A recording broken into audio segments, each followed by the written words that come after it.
Bonjour et bienvenue dans ce nouveau numéro de Ciné-Scène. Alors avant d'évoquer les sorties du mois de mars qui pourront vous occuper pendant les célèbres giboulées, enfin quoique vu le temps en ce moment, on ne sait pas trop si on va les avoir là au mois de mai ou au mois de juin, hein, on verra.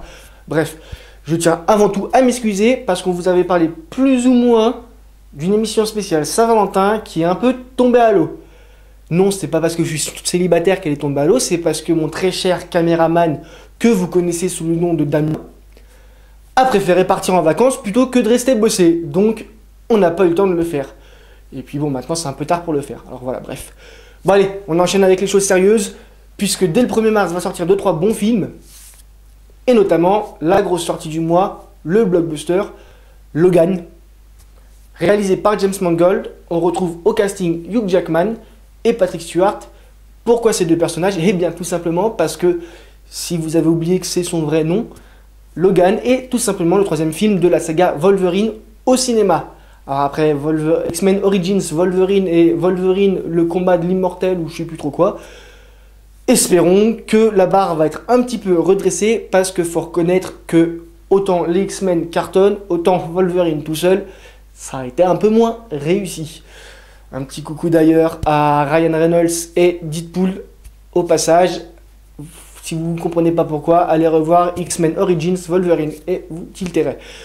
Bref, dans ce plus ou moins futur, Wolverine Logan surveille un professeur X malade et vieillissant et s'isole du reste de la population mondiale. Sauf que ça marche moyen, surtout quand une jeune mutante qui lui ressemble étrangement se pointe sur le pas de sa porte. Voilà. À savoir après si la saga continuera ou pas avec, enfin sans Hugh Jackman, puisqu'il a plus ou moins annoncé que ce serait son dernier film dans ce rôle-là.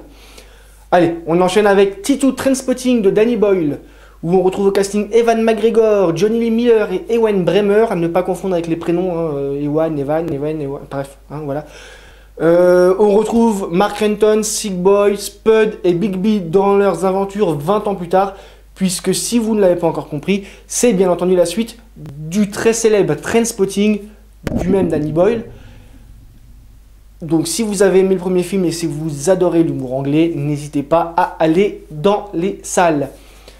On va parler le 8 mars maintenant avec la sortie. On va parler du 8 mars maintenant avec la sortie d'un autre film très attendu, Kong Skull Island, et non pas Skull Island. Rien à voir. C'est réalisé par Jordan Vogt Roberts. On retrouve au casting Tom Hiddleston, Samuel L. Jackson, qui s'est chauffé pour le prochain Avengers, je pense, tous les deux. C'était pour l'un Loki, pour l'autre Nick Fury, si vous ne suivez pas.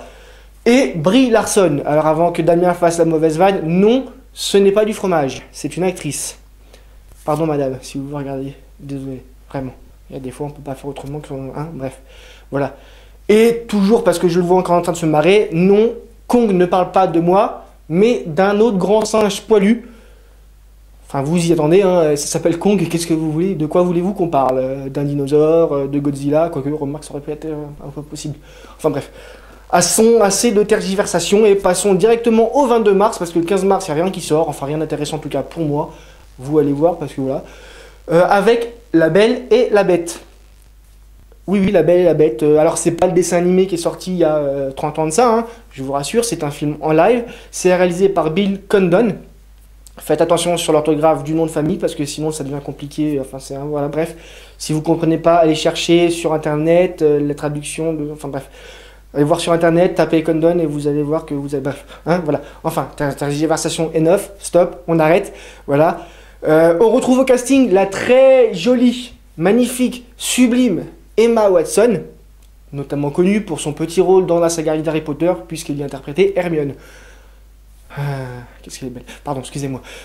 À côté, il y a d'autres acteurs, mais on s'en fiche. Hein. Voilà, je crois qu'il y a le petit frère de Captain America dedans. Enfin, je sais pas s'ils sont frères, mais en tout cas, ils ont le même nom de famille à la base. Luke Evans. Voilà, bref, pour ceux qui auraient du mal à suivre, encore une fois.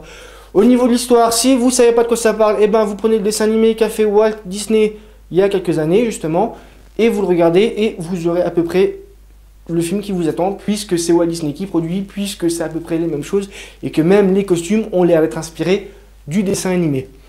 Bref, la seule raison d'aller le voir, c'est parce que vous avez une demoiselle à séduire et qu'un conte de fées, c'est mieux que Wolverine en train de déchiqueter des gens pour draguer. plus romantique en tout cas. Et sinon, il y a Emma Watson dedans, donc rien que pour ça, faut y aller. Bon allez, stop, on continue. Hein, décidément, j'ai du mal à rester concentré cette semaine.